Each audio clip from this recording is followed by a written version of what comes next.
안녕하세요. 하락장에서 기회를 찾는 개미, 핫다 연구소입니다. 오늘은 어떤 종목에 대해서 알아볼까요? 바로 유니티 U입니다. 지난주 게임 엔진 회사 유니티가 단 5거래일 만에 무려 32% 넘게 뛰어올랐어요. 도대체 무슨 일이 있었던 걸까요? 단순한 반등인지 아니면 진짜 무언가가 바뀐 건지, 오늘은 유니티에 최근 어떤 일이 있었는지, 주가 흐름은 어떻게 읽어야 하는지, 그리고 앞으로 어떤 구간을 주목해야 하는지까지 하나씩 짚어드릴게요. 유니티 혹시 처음 들으시는 분들도 계실 것 같아서 간단히 소개할게요.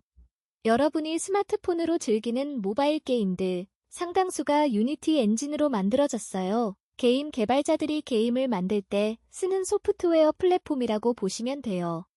경쟁사로는 에픽게임즈의 얼리얼 엔진이 있는데 에픽게임즈는 비상장이라서 유니티는 사실상 증시에서 살 수 있는 유일한 게임 엔진 기업이에요. 티커는 U, 뉴욕증권거래소에 상장돼 있고요. 사업 구조는 크게 두 가지였어요. 개발자들한테 엔진 구독권을 파는 크리에이트 솔루션, 그리고 게임 안에 광고를 붙여서 수익을 내는 그로우 솔루션. 근데 최근에 이 구조가 확 바뀌고 있어요. 시가총액은 현재 약 90억 달러 수준이고 게임을 넘어서 자동차, 건축, 영화 쪽 산업용 시뮬레이션으로도 사업을 넓혀가고 있는 회사예요.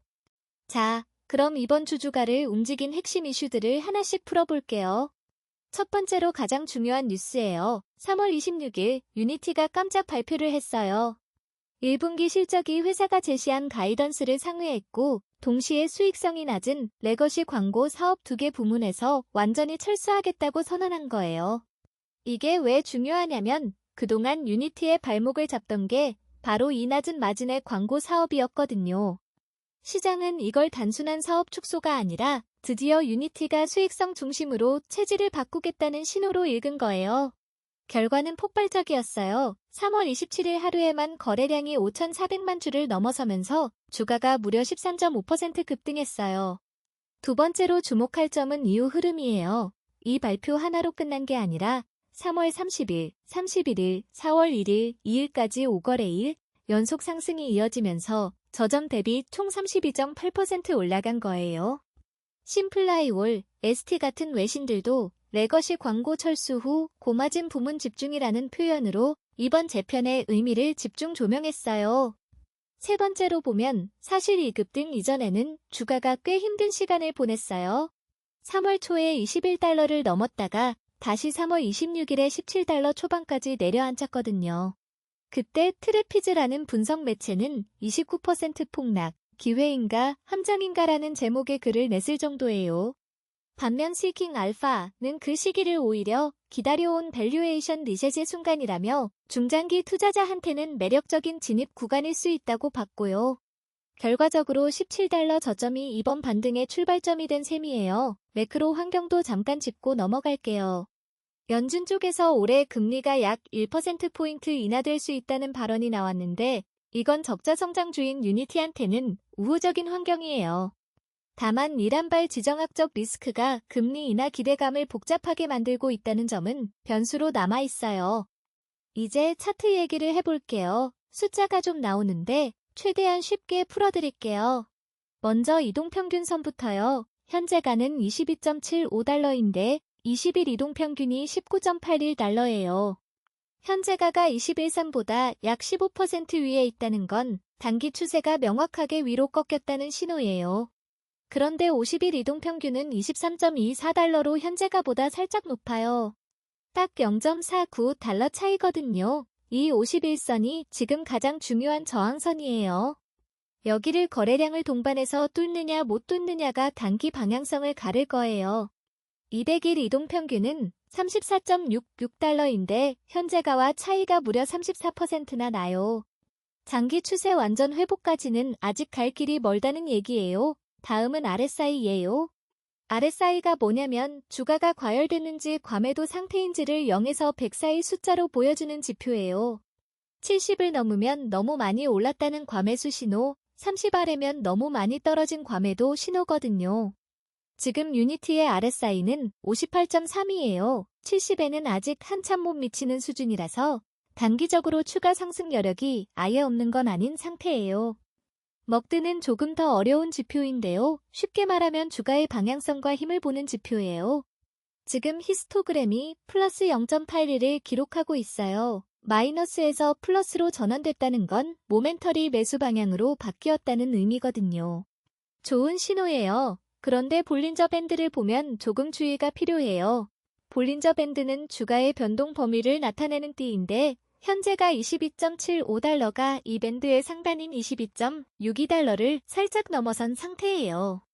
밴드 상단을 돌파했다는 건 강한 상승 에너지가 있다는 뜻이기도 하지만 동시에 단기 되돌림이 올 수 있다는 경고 신호이기도 해요. 거래량도 주목할 포인트예요. 3월 27일 폭발적인 5,400만 주 이후로 거래량이 점점 줄어들고 있거든요. 4월 2일에는 1,700만 주 수준으로 평균치와 비슷해졌어요. 거래량이 줄면서 상승이 둔화되는 패턴은 단기 과열이 어느 정도 해소되고 있다는 신호로 읽히기도 해요. 그럼 앞으로 어떻게 볼 수 있을까요? 단기, 그러니까 1에서 2주 관점에서 가장 중요한 건 50일 이동평균 23.24달러 돌파 여부예요. 현재가랑 딱 0.49달러 차이밖에 안 나니까 거래량을 동반한 상승이 나온다면 이 구간을 넘어설 수 있고 그렇게 되면 다음 목표가는 25달러 전후가 될 수 있어요. 반면에 여기서 저항을 받고 눌린다면 단기 되돌림으로 21달러 중반에서 20일 이동평균인 19.81달러 근처까지 내려오는 시나리오도 충분히 가능해요. 중기 1에서 3개월 관점에서는 이번 사업 재편이 진짜로 수익성 개선으로 이어지느냐가 핵심이에요. 내 것이 광고 두 부문을 정리하고 고마진의 벡터 사업에 집중하겠다는 전략이 실제 숫자로 증명되는지를 봐야 해요. 다음 분기 실적 발표, 특히 벡터 부문 매출 성장률이 중요한 관전 포인트가 될 거예요. 매수 관점의 지지선으로 볼 수 있는 구간은 20일 이동평균인 19.81달러 근처예요. 여기서 지지가 확인된다면 다음 진입을 검토해 볼 수 있는 구간이고요. 손절 기준으로는 이 19.81달러 아래로 종가가 이탈하는 경우를 하나의 기준으로 고려할 수 있어요. 리스크도 짚어드릴게요. 레버리지 F인 엉크스에 관심 있으신 분들은 특히 조심하셔야 해요. 볼린저 밴드 상단을 돌파한 상태에서 레버리지 상품에 새로 들어가면 단기 되돌림이 왔을 때 손실이 배로 커질 수 있거든요.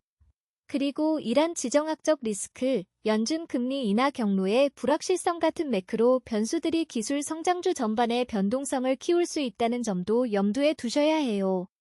오늘 유니티를 한 문장으로 정리하면 이렇게 볼 수 있어요.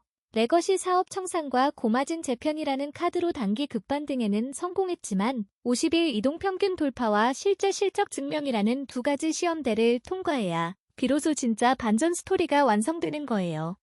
지금은 그 시험의 시작점에 서 있는 단계라고 보시면 됩니다.